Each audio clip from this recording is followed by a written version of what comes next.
What is up, YouTube? This is TechConglomerate here with another watch discussion. This is really looking at more of the design elements of a watch and sharing the terminology so that everyone is clear. Oftentimes, when we are presenting watch discussions and watch videos, there's not really a clear understanding of what all of the parts are. So this is really geared towards those folks who want to be able to get a better handle on the language. So I'm going to start off quite simply by highlighting a few of the really interesting aspects of this particular watch that we have here. So I'm going to go ahead and start here. I want to point out to you what are called the lugs. The lugs are these pieces right here. You can actually see me squaring that off here. That's the lug, and that's the case itself. But this here is a lug. I'm just going to go around each one of them. That one goes off the screen a bit. This here is a lug as well, just so you know. And there, of course, there's another lug somewhere up there. But the lugs are really important because in the design of a watch, you want the lugs to not be too long given the size of your wrist. And so I have a 7-inch wrist, and typically lug sizes ranging from 46 to about 52 max would probably sit well on the table of my wrist. And so sometimes you see lugs that are a lot longer, and that makes it a bit of a challenge, and longer in this direction, just so you know. So that would be a great example of a long lug that is not necessarily something that is going to wear well on your wrist, depending on your wrist size. All right, so those are the lugs. So some of the distances that um, we talk about lug width, and the lug width is actually the distance from here all the way over here. So that distance right there is called the lug width.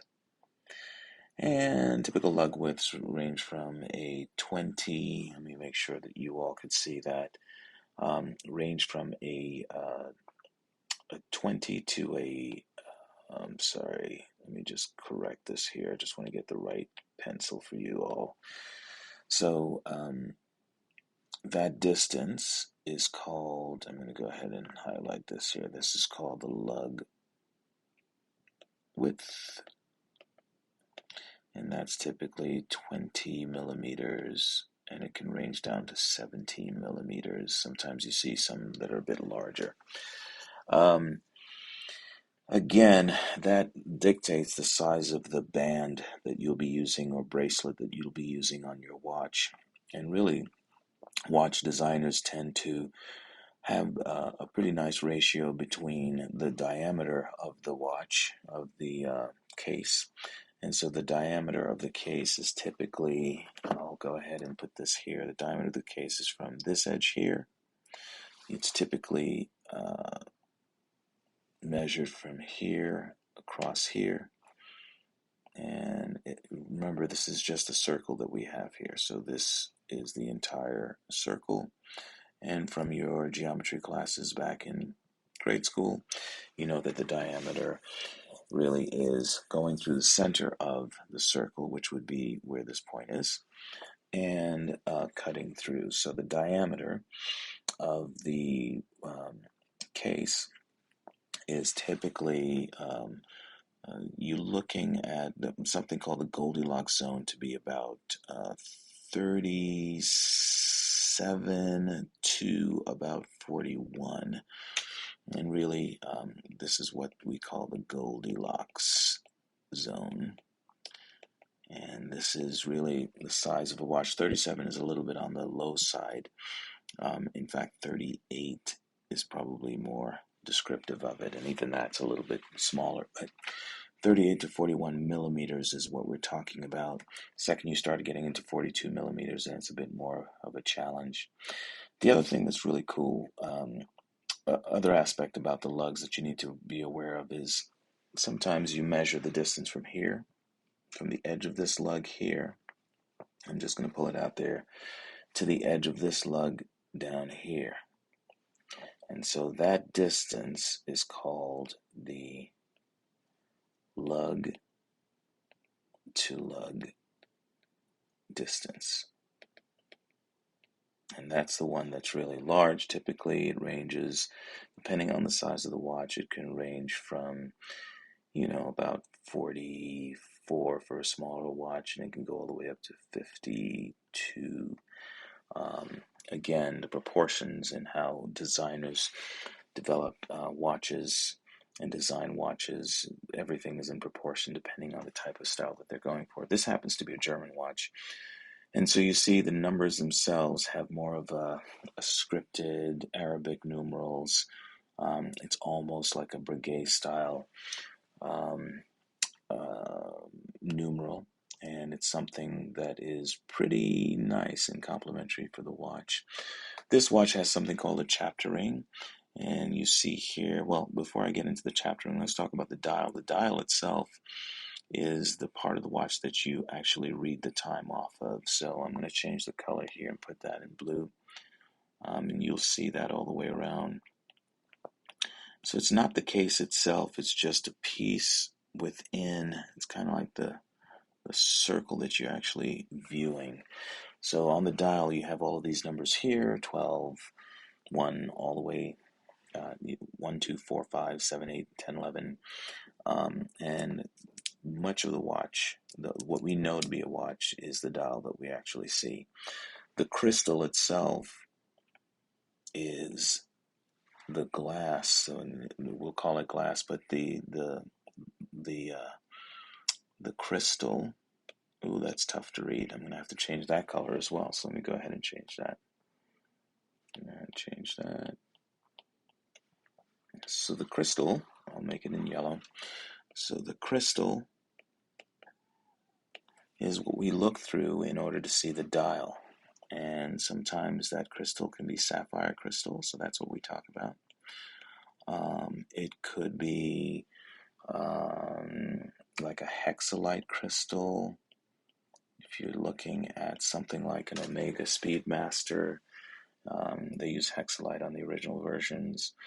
And Seiko, I think, I believe, uses a different kind of crystal, and will come back to me in a second. But you can use different materials, and depending on the material that you use, things can get pretty expensive, right? So the sapphire crystal is one thing that protects. It's probably the best way to go about protecting the glass itself from scratching, not glass, but the crystal from scratching or from cracking at all. But oftentimes, when you include a sapphire crystal, it could be the case that you need some sort of coating on the crystal to prevent glare. And on more expensive watches, you'll find that coating is both on the top and the bottom. The Omega Speedmaster Professional Diver 300 has it on both surfaces, and some folks have been complaining about the fact that it's rubbing off on the top surface because, of course, people are sticking their hands in their pockets and everywhere else, and then it comes off. But really, that is to protect the glare and give you the clearest view of that dial. This particular watch is a chronograph, and you know that because you see two subdials here. I'll go ahead and show you the two subdials. Here's one subdial, and here's the other subdial. And these two subdials are able to keep track. One of them is a second hand, and the other is going to be the one that keeps track of the time as you start your chronograph. These are known as pushers right here. I'll just call this one as a pusher, and that typically resets, and this one up here is also a pusher. Let's see, this is called the crown, so you're aware this is called the crown, and that's how you set the time, you set the date, depending on the number of positions that you put in. Sometimes the crown is a screw-down crown, and the screw-down crown is a good indication that it's a watch that you can submerge in water in some way. They're often different levels of water properties, water resistant properties, with different types of watches. And you'll find that there are some watches that are safe to 300 meters, some that go all the way down to like 1500 meters. Some amazing watches that are really designed to be dive watches like that. But nonetheless, the screw down aspect of it is really important, because when you can screw down a crown, typically there's a gasket in there that seals a watch so that water is not able to get in. So pretty important. So this dial here on the right is probably indication of seconds that are passing by. But when you start, this one here is what I'm talking about. When you start the chronograph, you'll find that this is really the second hand of the watch here. This is the second hand. And this here is the thing that measures the chronograph. So once you start the watch, that starts traversing around here. And if it finishes 1 minute, so this is a chronograph that can measure up to 60 minutes at a time, then this dial here indicates the number of minutes that are elapsed as a result of how long you're running the chronograph. Of course, this is where you have the date down here. You'll see made in Germany for this particular watch being a Zeppelin. And then you have here, this is called the chapter ring. See all those notches all the way around here. These notches with the 55, 65, 10, and so on, 15, and so on and so forth. That is really called the chapter ring, and it's a way to keep track of all of the, the time, the specific minutes between the numbers. Of course, you have the long minute hand here, and you can see the hour hand is just behind there, hiding behind there. So this is not a really good image to illustrate that, but maybe I can try it in a different color. I'll just put it back here in blue. So that's the hour hand. And then this one here is actually a way to measure how fast things are going. And we won't get into that in this one because it'll get a little crazy. And I think I'm going to end it here. And if you enjoyed this video, don't forget to push like and subscribe. It allows me to continue to provide these videos to you all.